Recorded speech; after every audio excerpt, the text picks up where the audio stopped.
Okay, so with over 60 participants, thank you very much for this. Okay, I want to welcome everybody, a warm welcome. I'm very faithful and grateful to do that, to the webinar. Just a few cents to my person, it's not, I'm in the International Association for Counselling and the European Association. In both, I'm in the Executive Council, and my main job is at the University of Cologne. You can see this. This is my office at the University of Cologne. You can see it. And I also have an institute. It's called Kölner Institut für Beratung und pädagogische Professionalisierung. Did you get it? It's not possible to translate it in English, and it's not necessary. It's cool for counselors training. So today we have a webinar, and in some of the description it said it will last approximately 1 hour, and others 2. So this is both correct, because we will have about 1 hour presentation, maybe a little bit of discussion, and we will have afterwards some kind of discussion groups, breakout sessions, and some like self-development, even training. So we will have a look. So it's absolutely okay with me if you leave in an hour, or if you just stay until the end of this webinar. And this is absolutely maximum at 6 o'clock. Our time. I don't know where you are. Maybe it's another, probably there are a few of you who are in the morning or in the evening or whatever. So good morning, good evening, good afternoon, good night, whatever it is. Actually, I'm a little bit nervous, and as well, we're talking about feelings. So one of my feeling right now is I'm feeling nervous, and I feel shame because of my English. I'm sorry for that. My English is not very good. In school, I was not very good in English, but that's how it is. So we will make the best out of it. I hope you understand me. If not, you can raise your hand or just ask while the presentation or afterwards. That's both okay with me. So we will talk about, I will now have a presentation first, as I said. And before that, I just want to say I'm a Gestalt therapist, and I had this, it's like 15 years ago, this education. And then I'm a systemic supervisor and trainer of supervisors. And in Germany, I know it's different in a lot of other countries. It's the counseling trainings are very focused on one approach. So, but if you would ask me what is my favorite approach, I would probably say person-centered, or maybe psychodrama or transactional analysis, or maybe Gestalt or systemic. So I'm a little bit in between. So maybe one of my points is that I'm not good in decision making. Okay, so I try the technical things first. To share my screen should be over here. Okay, can you see it? Can you give me just like if you see this, and then I can switch. Whoops, it's gone somehow. Try it again. Just a second, sorry for that. Okay, now it should work for everybody, and you probably can even use this one. Yes, it is. Okay, so this is the title of the webinar, and it's actually our agenda, because first we talk about feelings. No, we talk about feelings all the time, of course, but we talk about what are feelings. Maybe we can have, I don't think we have answers. Maybe this is what I should tell you at the beginning. I think I don't tell answers. Hopefully have new questions for you and for me. So this is maybe very important. So we try to, it's not even a definition of feelings, but we talk about that. And then just the same as it is said here, first a little bit about Otto Rank and Carl Rogers with Fritz Perls and Virginia Satir. And as I wrote in the description of the webinar, you probably read it. It's probably a reminder for a few of us, a few of all, or maybe a lot of, because you probably know at least Carl Rogers, he's very famous, and Virginia Satir. Maybe Otto Rank is a little bit less famous. And Fritz Perls, of course, is very famous because he's the founder of the Gestalt therapy. And then afterwards, so first we speak about that, about feelings in counseling in general, and then we try to focus on the situation right now. What is in some countries, of course, a little bit different, but it's COVID-19 times, it's a crisis and a pandemic, so we will talk about that, and maybe even have more questions in this agenda topic too. So we will have a look. Okay, I will start and hope that you feel comfortable. I mean, I feel nervous and I am ashamed and a little bit proud too, and I feel a little bit like that. And you probably, hopefully, feel comfortable because you are more like a passive role right now. But afterwards, you can breakout sessions, for example, you can come in an active role, and maybe you get nervous. And I don't know. Let's have a look. Okay, if we start, I would like to show this first slide. This is a slide a few of my students know it already because it's one of my famous ones. I start a lot of my webinars or seminars, online courses with that. Just like a dog is thinking or feeling, they feed me, they care for me, they must be gods. And the cat is thinking or feeling, they feed me, they care for me, I must be a god. And for me, this is a reminder of what is for constructivism, for example, that if we are in a counseling session, we don't know, we can try to make some good interactions or whatever. We find maybe good words, or we don't, but we don't know what the client is feeling about it. And so this is like today I want to focus on the feelings, that we can maybe ask our clients more, probably you do, but maybe more about their feelings, about our relationship, about what I said, about what is going on in their life, in the crisis or whatever. So this is, I'm in an empirical way, I know that because we have 2 cats at home. So this is true, definitely.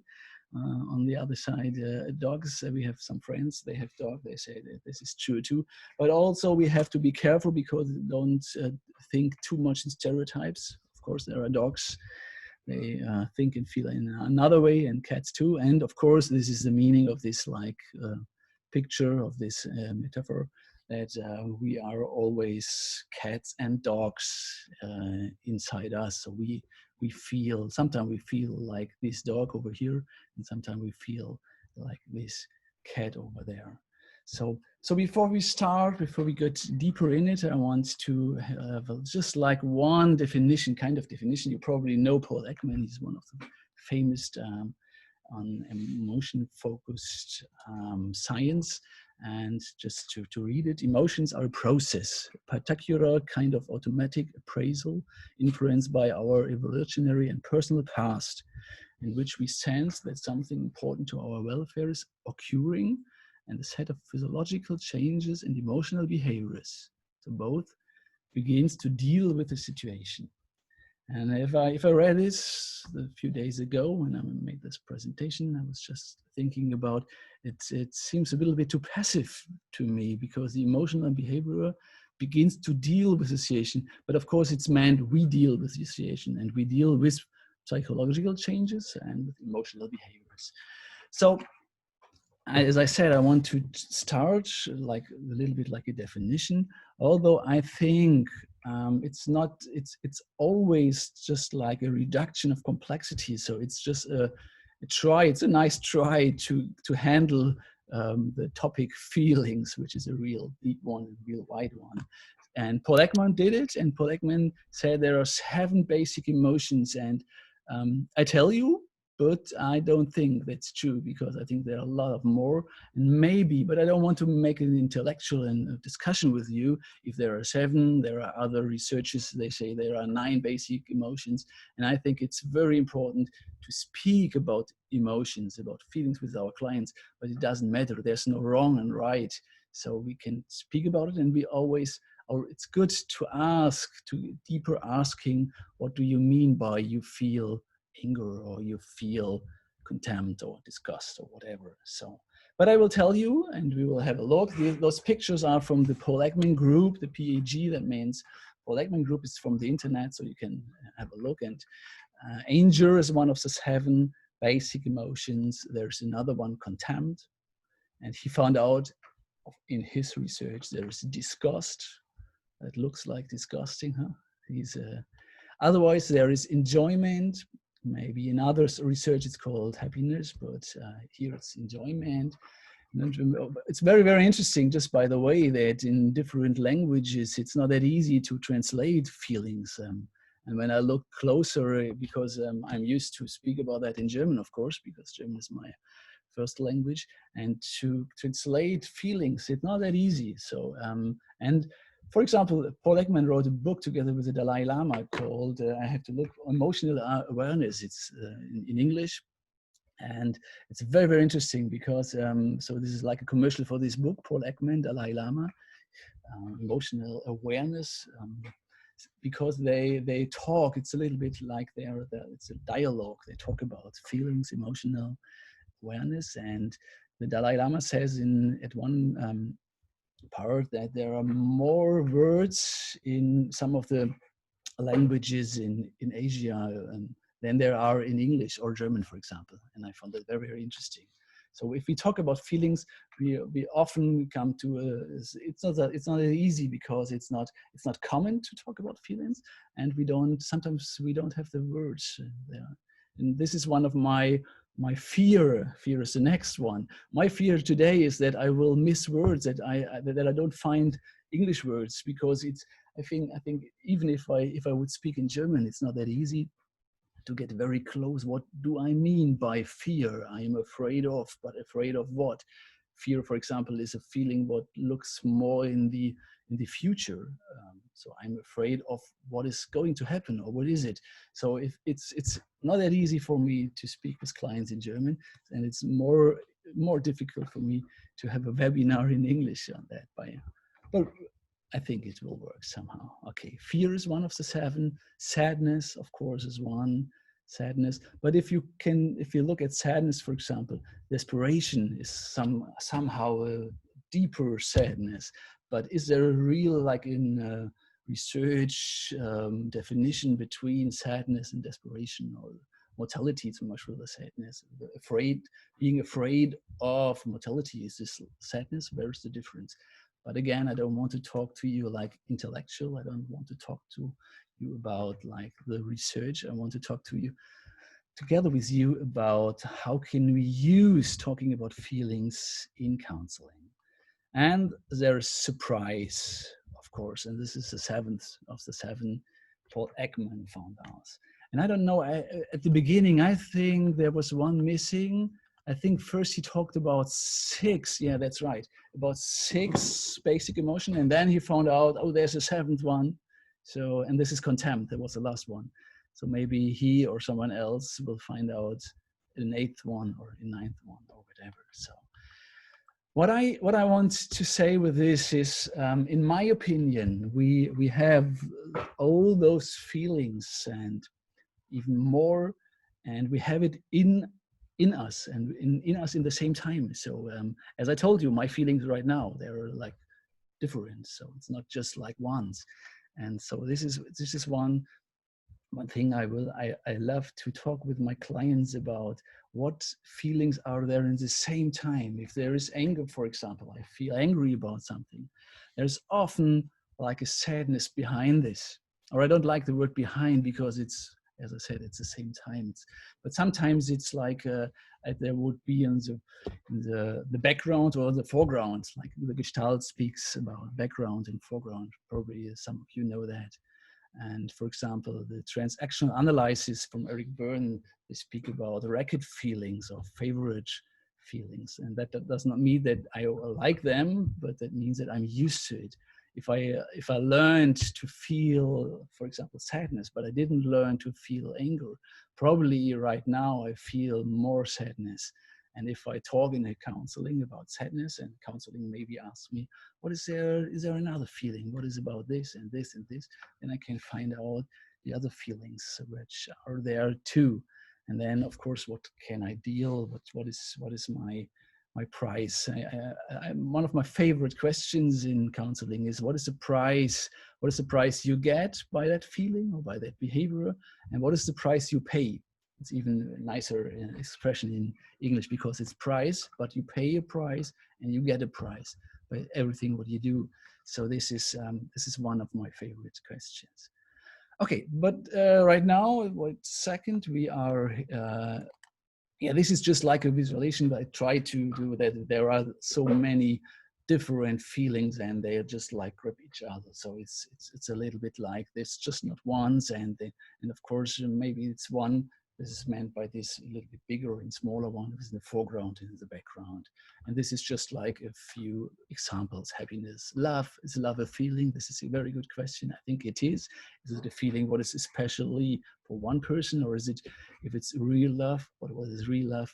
Is it just like a feeling, an attitude to all people, or almost all? Is it love if it's not to all people, but to almost all?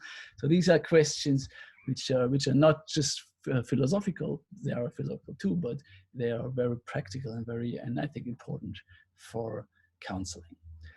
Okay, so now we start with Otto Rank. Rank is the first one that was mentioned in the title of the webinar, a tribute to Otto Rank. And just a few words, Otto Rank was a student of Freud, together with Anne Adler, Wilhelm Reich, and all the others. And he's sad, and I read it because I love Otto Rank, and this was a little bit of my passion, because in my dissertation, my promotion, I was reading about Otto Rank, and his work is in 1929, his main book, and 1930, so it's just like 80 years ago. And he said, or it's about Rank. Rank brought the human relationship directly into his office. I think that's a nice expression. He influenced analysts to take seriously the actual present interaction between therapist and patient, rather than maintain the fixed distance as though relationship that had given previous analysts an emotional buffer for examining the intensities of therapeutic sensation and wish. This is very important, and if you read this, you know that, and you will see it, that Otto Rank had a huge influence on Fritz Perls and Carl Rogers. This was part of my dissertation, to find it out and to focus on that, but nevertheless. Okay, Rank's contribution opened the way for Encounter to become accepted as a deep therapeutic agent. And I like this expression too. And so if you, maybe this is even a little bit like a commercial for Otto Rank, but it's hard to find his books because they are so old. But if you want to have some, I don't know if I have this in English, but in German I have a little like PDF documents that you can write me, and I will send it to you. So just to stay. Rank affected the practice of action-oriented. So he was maybe the first one, you can say that. He was one of the first action-oriented and reflective therapies, such as Gestalt, person-centered, and psychodrama. Psychodrama by Moreno, and even psychodrama, if you just like see like a timeline, of course, Moreno and psychodrama was first, and then was Rogers and Perls with their person-centered and Gestalt therapy. Although it's not real, like they knew each other. So it's very interesting if you go in the history of counseling therapy, I think. So maybe you're interested in that too. And the feeling of anxiety, writes Rank, and his main book is called Will Therapy. And will therapy is very interesting because this is his focus. It divides into two currents running in opposite directions. This is very interesting. One towards separation and individuation, and the other toward union and collectivity. And this is probably known, you probably know that. There are other models who are close to that. But I think it's not even right, or it's right, but we can add it, and we can add it. It's not just like those two currents running in opposite direction. There are more. So there are so many wills within a person. So my favorite model in Germany, it's very known, like the inner team. In the US, I'm not quite sure. Like Richard Schwartz wrote a book, The Internal Family therapy system. But this is a little bit different. So the inner team is just like that we have all those feelings, but also desires or needs or whatever in the same time. And it's good to work with this internal team, like as a team, as a group, and can say, okay, there's the fear inside you. If you talk to a client, for example, and the fear speaks to you those sentences, and at the same time there is the desire of, or maybe the separation of the desire or the wish to union or the wish to collectivity, to cite Otto Rank. So just to make it very, very easy, Otto Rank's focus was, of course, you have to remember that the time was like 1925, something like that. It was psychoanalyzed, nothing else. And he said, if the client comes to a psychoanalyst, they are and they stay in dependence, in weak will and passivity. So that was his comment on psychoanalysis. He say, okay, what we do in psychoanalysis, we just leave them in dependence and weak will and passivity. So his main goal was for counseling or therapy to say, okay, what we have to do is to bring them back into independence, willpower, and activity. And this is, for me, it's a good reminder if I am in a counseling situation and I'm a little bit like stuck and I don't know what I should do, what's going on there. And this one kind of reminder for me to see, okay, what is Otto Rank's favorite? What is his focus? And then I think, okay, how can I bring my patient back into independence, to feel her independence, to feel her willpower, to not be ashamed of willingness. This is what Rank said is very important, and to bring back in activity. So this is what I really like Otto Rank. So I have to look at the clock, so the time is running. But I have one thing, but this is in the way of activity. You probably know that. You can read it, and I have just a little water.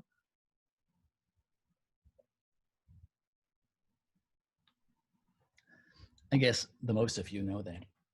And because I'm not religious, and some of you are, so I think because of the point of activity, it's a little bit like that. But maybe if you are really religious, it's about the same, because God inside me. So I would say I have the serenity to accept the things I cannot change, the courage to change the things I can, and the wisdom to know the difference. This is one of my absolute favorite aphorism or passage, and so I like it, and I like to talk about that with my clients. But okay, we have to come to the next one. This is Carl Rogers. So I probably, because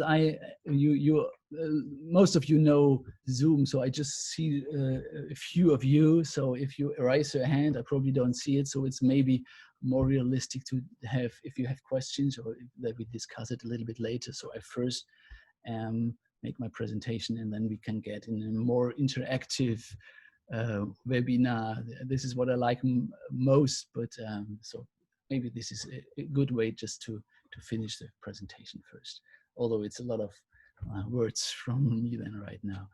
Okay, so we come over to Carl Rogers. You all know he's the founder of the person-centered therapy or counseling, and it's very, very famous. And this is one of my main topics from Rogers, and this is like with the 4 green steps. And this is, all my students know that. This is why I'm always talking about those 4 steps. And this is first, to get aware of our feelings, and of course of ourselves. So you are invited, maybe we can make just like a little self-development practice. So if you think about your last emotional moment, I don't know, maybe this morning or right now or yesterday or a week ago, what kind of emotional situation, emotional moment, and then if you now try to follow these 4 steps.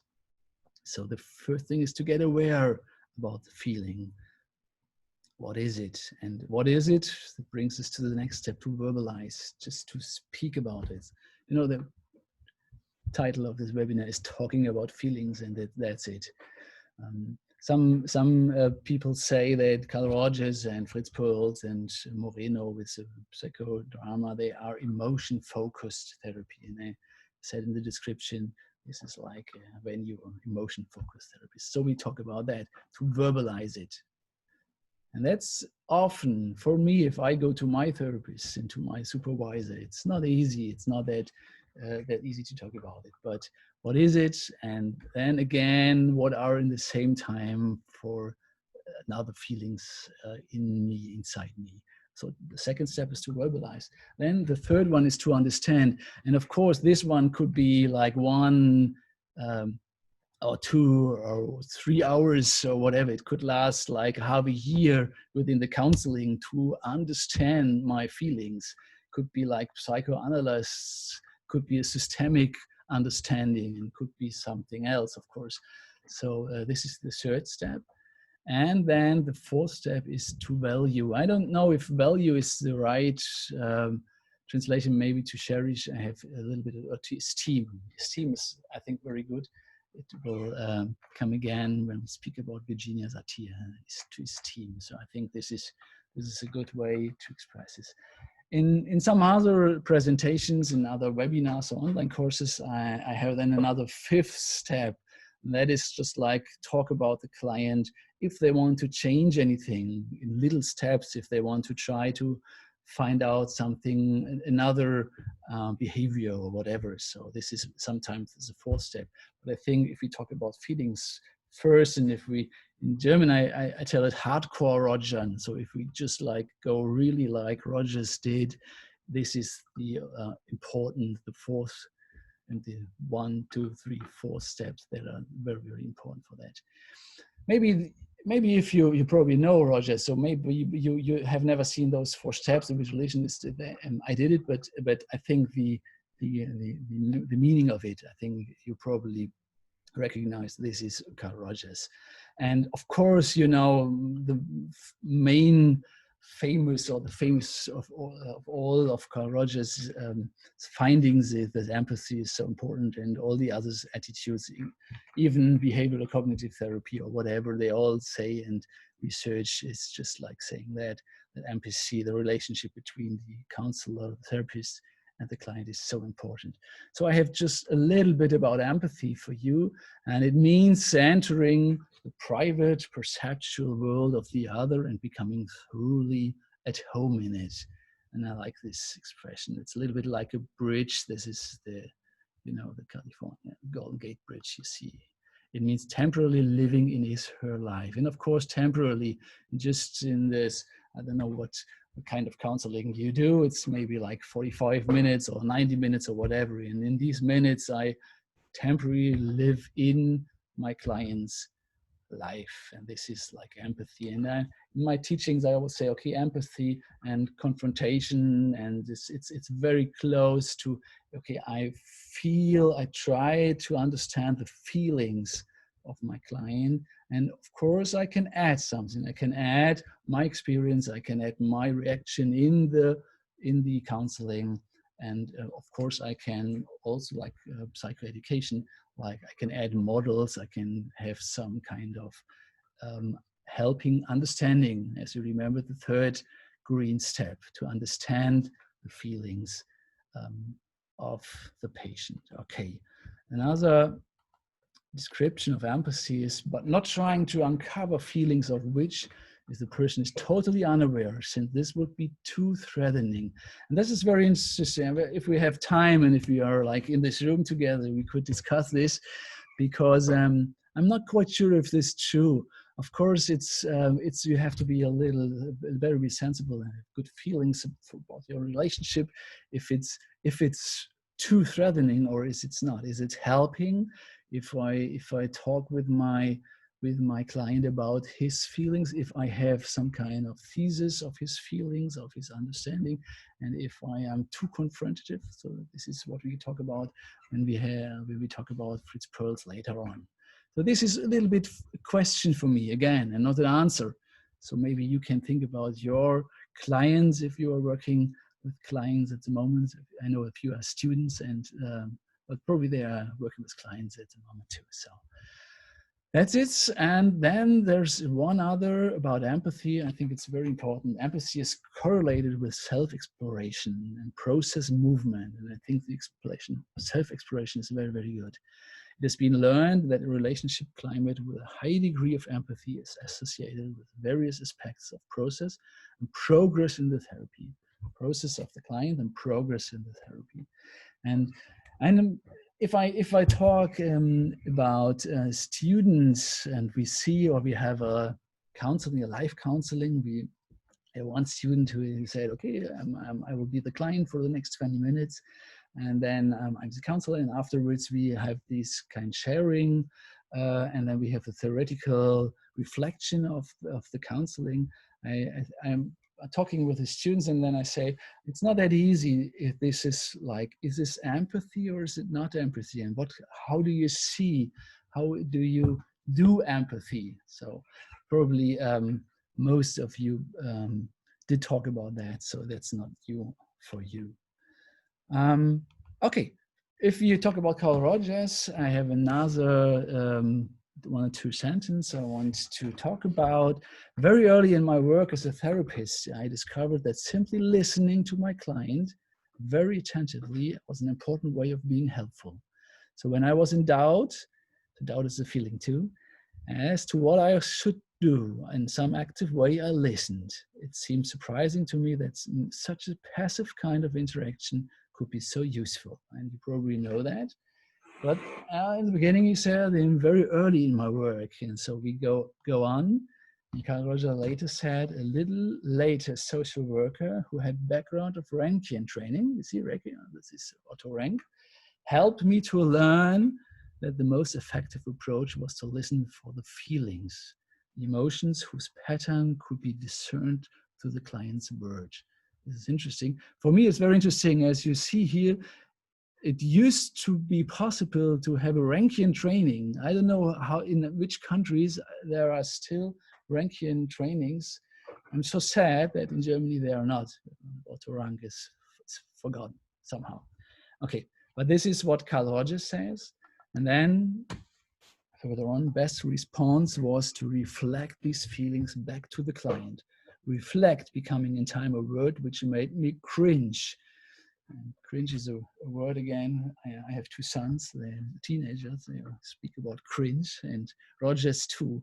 Because the better integrated the therapist is within himself, the higher degree of empathy he exhibits. So he was very, very angry about his misunderstanding. He said he is misunderstood by just like passive listening, just passive listening, if it's not with the attitude of empathy, for example. So I'm sorry we can't go deeper in Otto in Carl Rogers. It would be worth, but we don't have the time. And I would talk to you about Fritz Perls, of course.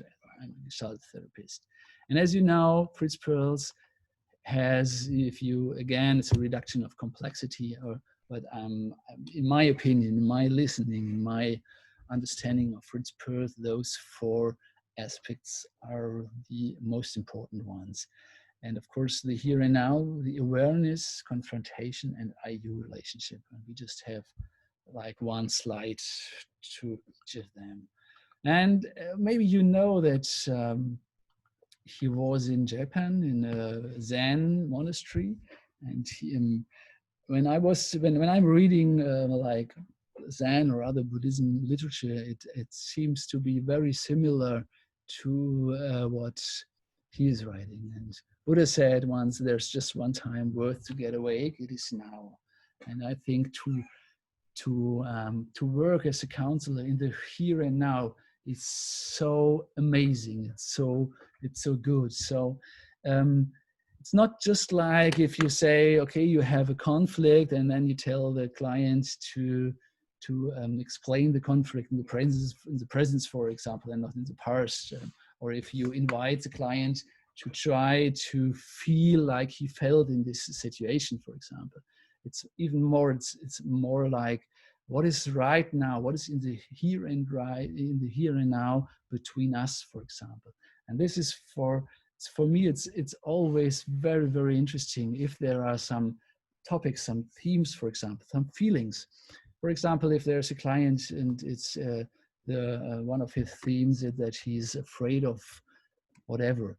And then most of the time he is afraid in the situation with me, or maybe I am afraid. And that is what we talk about later. Maybe I am afraid of talking about feelings because I think he's too weak or whatever. So the theme, let's talk about theme, is fear or be afraid of, and then it's in the here and now. And if we can talk with the client in the here and now, we have an experience together and we speak about us. And I think my understanding of Fritz Perls is that this is his main way of working. So as I said, just go one step, because all those four aspects, it's not that it's not easy, because they don't stand alone. So if we talk about here and now, we all have to speak about awareness, because if we are not aware of our feelings, and we can't talk about it. Okay.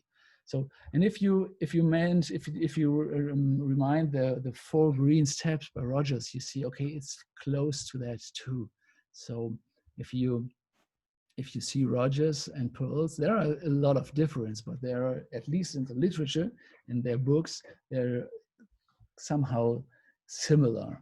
And I mean, this is not surprising, because they're both in the humanistic approach. If we just like combine those in one approach, let's say the humanistic psychology approach. So this is person-centered, of course, Gestalt and psychodrama, and Ruth Cohn team interaction. So if we talk about awareness, I always, okay, we go here. We talk about internal and external awareness. And I think this is very, very important. And so we come closer to that if we talk about online counseling at the end. In COVID-19 times, we do a lot of online counseling. And how is it more easy, or is it not that easy to talk about internal and external awareness if the counseling is via video tools like technical? So we talk about that later. But first, in general, in counseling, it's very interesting if we are aware of our own feelings, but even experience, and maybe we have some thesis about what the client is talking about. This is called internal awareness, and of course, external awareness. If we look at our client, if we hear closely our client, and this is like what we have some kind of questions. I think it's very important not to say, okay, you feel sad because you're crying. Is this sadness? What is within your face or whatever? I have 2 symbols. I will show it to you, although they are not very good for this. This is my symbol for internal awareness. I have this when I work with groups here, but although it's not very good because it looks a little bit too intellectual. But internal awareness, like, okay, I just look inside myself, and I often combine it with the internal team, with or what kind of feelings are there in the same time, in the here and now. And this is my symbol. And I have another symbol for external awareness, but it's not very good too, because this is a little bit too close. Can you see it? There are 2 persons, too close for counseling, of course. And if you are so close, you can't really look at the others. But this is still my symbol.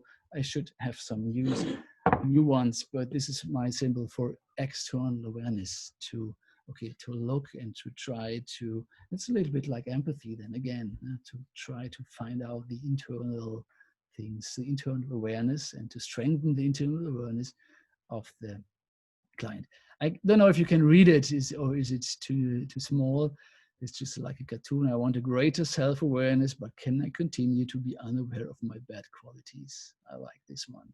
And of course, this is what is in us. When I go to my therapist and my clients, and I think it's always that, okay, maybe you want awareness, but do you really?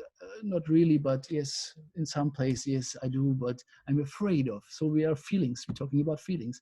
I'm a little afraid of my bad qualities. So, And I think, and this is back to Rogers. Rogers talked a lot about this ideal self.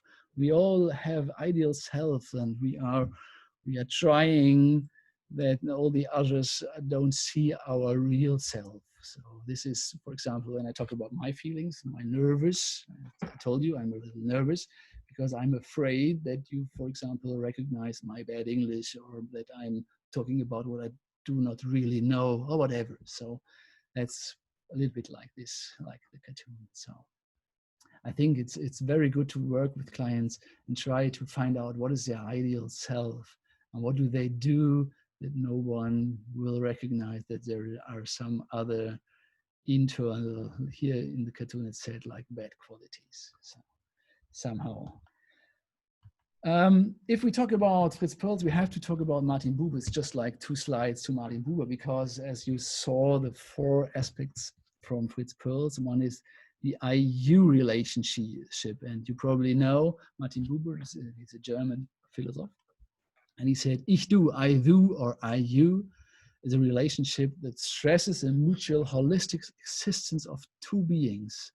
It's a concrete encounter because these beings meet one another in their authentic existence without any qualification or objectification of one another. Even imagination and ideas do not play a role in this relation. In an I-do encounter, infinity and universality are made actual rather than being merely concepts. And I think this is very, very important for counseling. And it's my aim, my goal for counseling is that for those like 60 minutes, that me and my client, that we can feel and be like it is in the moment. We don't have to play a role. And I think, I sometimes say the I-U relationship is a little bit like real relationship, but this is not a good description too. So this one is better, I guess, from Martin Buber. And just one more to the I-U relationship. Buber stressed that an I-U or ich-du relationship lacks any composition, e.g. structure, and communicates no content, e.g. information. Despite the fact that ich-du cannot be proven to happen as an event, i.g. cannot be measured, Buber stressed that it is real and perceived. This is very interesting because some of you, I don't know, but I try to make research in counseling, and I think it's really hard because there are so many very, very detailed things that can't be measured. You see this can't be measured. How can you measure a ich-du, an I-U relationship? But you can feel it. Probably you can feel it. I think when it's sometimes a little bit like when I have a counseling within the group, as I told you, when I work with students, we have a counseling for 20 minutes and all the others are like observation and we talk afterwards. It's a little bit sometimes that there isn't, I hope maybe you can tell, it's just like a little bit like an I-U relationship in that moment. And the others don't really know what is going on there. Maybe this is, but you can measure it and you can, it's not that easy to talk about it afterwards. But if you're in a counsel, you probably know what I'm talking about. So, but it's not that easy to teach counseling and to teach, for example, the I-U relationship. So, but you experience it probably, hopefully. And most of you probably know, if you want to see, if you want to look at Fritz Perls and, for example, Carl Rogers, there is a very old video about counseling, 3 approaches, and 2 of them are Rogers and Frederick Perls, it's the full name, Fritz Perls, to Gloria. They are a little strange, of course they are, and in the field of gender, for example, they're awful, but that's the time maybe, but this is not an excuse. But if you're interested in, if you are getting interested in that, you can have a look at and Google it, YouTube. You can find those sessions with Perls and with Rogers, for example, and Elliot. But it doesn't matter at the moment. Okay. Oh, the time is running, so we just. I think I make Regina Satir very slowly. Maybe I have just another webinar once. So if you like it, you can ask me, and we will make another webinar once. Because today we can just speak about Satir. It's very slowly. So I just think I just take one slide here. My declaration of self-esteem, you maybe know this by Virginia Satir. Virginia Satir is the mother of the family therapy, somehow it's called. Virginia Satir is one of the famous systemic approach teacher and an author. And that was just like written for a teenager, which is, I think she was very angry. I don't know, with her father or mother or whatever. And she, Satir worked with those kind of texts. I am me, and it's called, it's like a poem a little bit. I am me. In all the world, there's no one else exactly like me. Everything that comes out of me is authentically mine, because I alone choose it. This is active. You remember Otto Rank? I alone choose it, this activity. I own everything about me, my body, my feelings, my mouth, my voice, all my actions, whether they be to others or to me, to myself. I own my fantasies, my dreams, my hopes, my fears. I own all my triumphs and my success and all my failures and mistakes, because I own all of me, and so on. Who's interested in, you can find it in the internet, of course. It's one of the famous poem, let's say poem from Virginia Satir. And if you see Virginia Satir, maybe, I don't know, I think on YouTube, it's not possible, but there are a lot of videos of her sessions. She was working always with families, family therapy, and she's focusing always on emotions. So this is in another way, an emotion-focused therapy. Probably you know that, for example, Rogers or Rank or Fritz Perls, they mostly work with clients and not with systems, not with families, or not with, I think they work with couples, but not really. And of course, it was not possible to talk too much about Perls, for example, how he works and how Rogers works.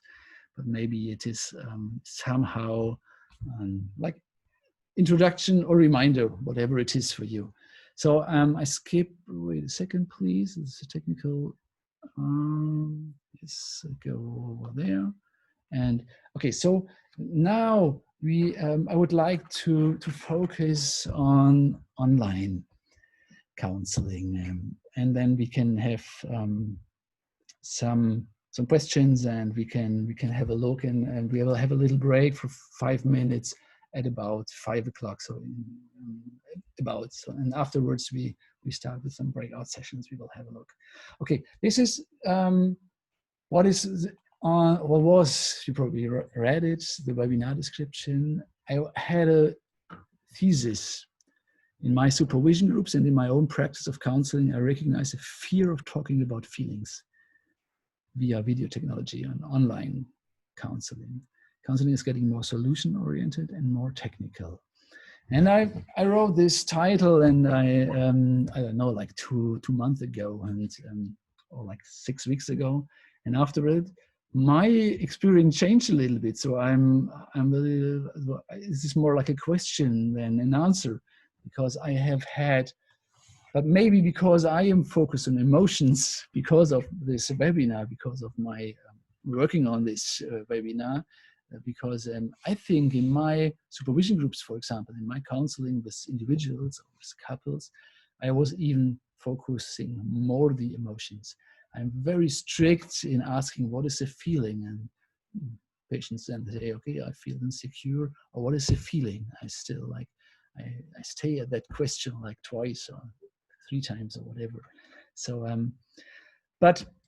so this is really more a question, and I would like to get in contact to you and to talk about that.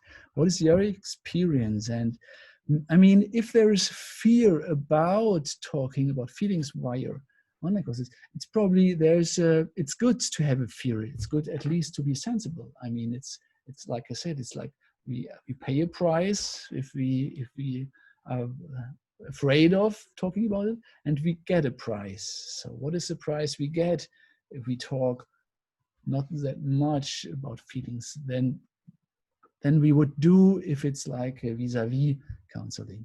Or is your personal experience that it doesn't matter if it's online or if it's not online. And so now what I want to do is, so first, sorry for my technical, I just don't go back. So do you see each other right now again? So I think I ended the presentation, and because I would like to have some comments, some questions. Although if you have questions, as you know, I probably don't have an answer, but we can talk about it. So who wants to be the first? Maybe a comment or maybe some disagreement or whatever. What is on your mind? What is on your feelings? Go ahead. Maybe you can raise your hand or just talk. I think it's both possible. And I switch from, we are 61, so I don't have all of you on one screen. Who's going first? It gives me time to drink.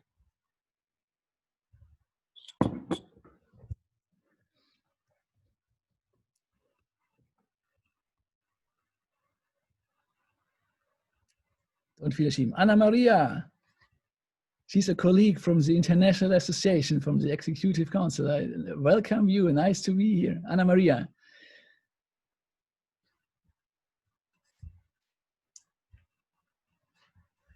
All right, great. Yeah.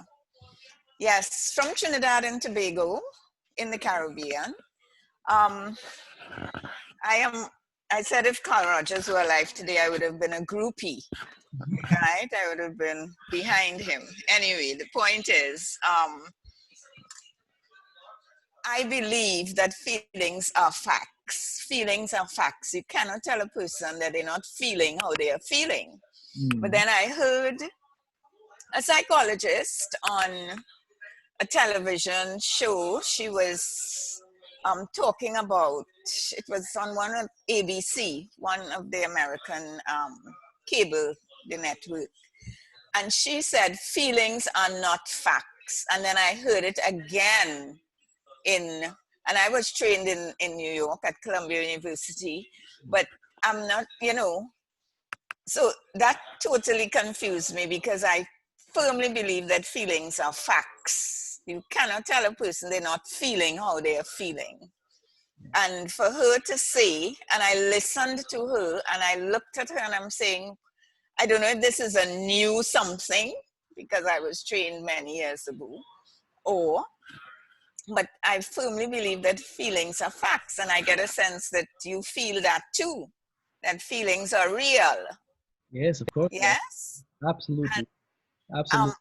I'm not sure how someone could think.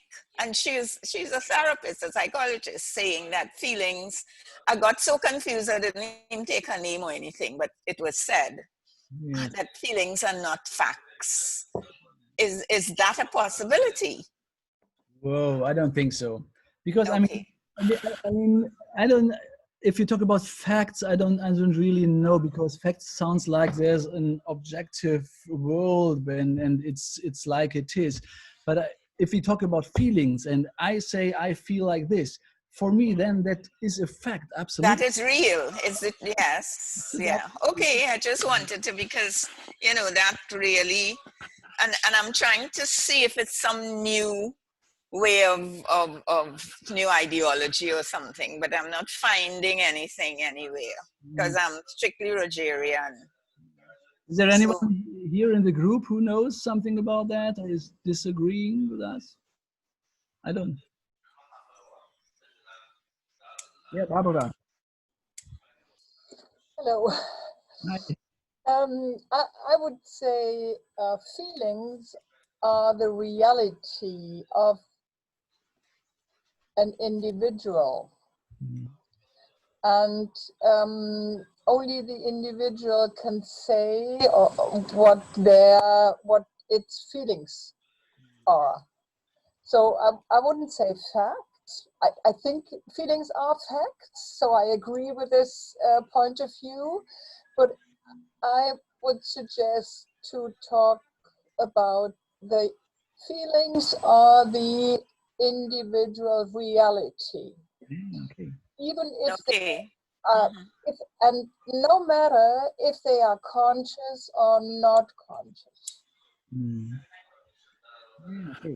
Oh, well, it's a reality for the individual and not for this talk. Can't hear you anymore, Anna Maria. anybody else, and that's where we didn't hear you. You want to try it again, Anna Maria? No, she's saying that it's real for the individual. So it's not really a fact for the public, well, for everybody else. Maybe that's something that I guess was the interesting.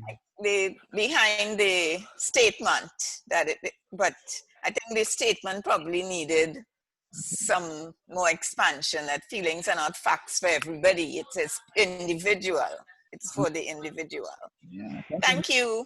Yeah, thank you. Francesca raised her hand. Yes. Hi everybody. In my experience, what I would like to share, and also to see if it's common to someone else, the fear in my work with my clients. I'm from Italy. The fear, the biggest fear is not about talking about feelings. It's when it comes to feel what you feel. To be able to stay with that feelings, to be able to open up to receive it and to accept it and to receive the message that the feeling, the emotion, whatever it is that you're feeling in that moment is bringing to you. This, in my experience, is the biggest fear. Not talking, but feeling the feelings. Yeah, that's very interesting, because somehow it's you can say, if you're talking about feelings, are you feeling the feelings in that moment, or is it exactly in the same time intellectual and not then emotional? So is it like an ambivalence or whatever? So everybody is ready to talk about it. I want this and this and then I want to change, and yes and yes and yes. And then when it comes to feel it, it's like, oh my God.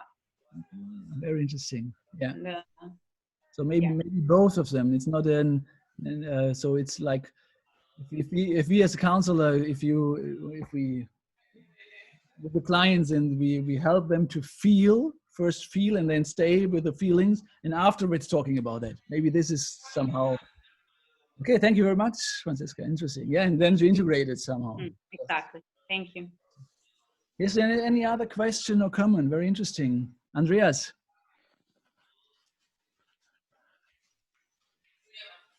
Your microphone, you have to switch on your microphone. Remote is just... I want to contribute something to Anna Maria. When she was talking, I was thinking about Damasio, and Damasio makes a difference between feelings and emotions. Yes. So maybe feelings for Damasio are only the psychos, are happening only in the psycho and not in the physis. So he says, I think in his opinion, feelings are very subjective, only for the individual. Okay. Only one person can describe the owner. But we have emotions, and emotions are bodily reactions, and we can measure them. We can say a lot about them. And this is objective. So I like this division between feelings and emotions, and that helps me to understand which is objective and which is subjective. Interesting. Oh, interesting. Who is that? You said Damasio? Damasio, yeah. Okay. Damasio, he wrote something about the Spinoza complex, and in this book he makes the definition, this two different definitions, and that helps me very much. Of feelings and emotions, two different definitions. Yeah. Okay, great. Yeah. And feelings are only in the psycho. You can't see them. Only the owner can talk about his feelings, and emotions, bodily reactions, you can see them, like we saw the pictures of different expressions of anger and disgust.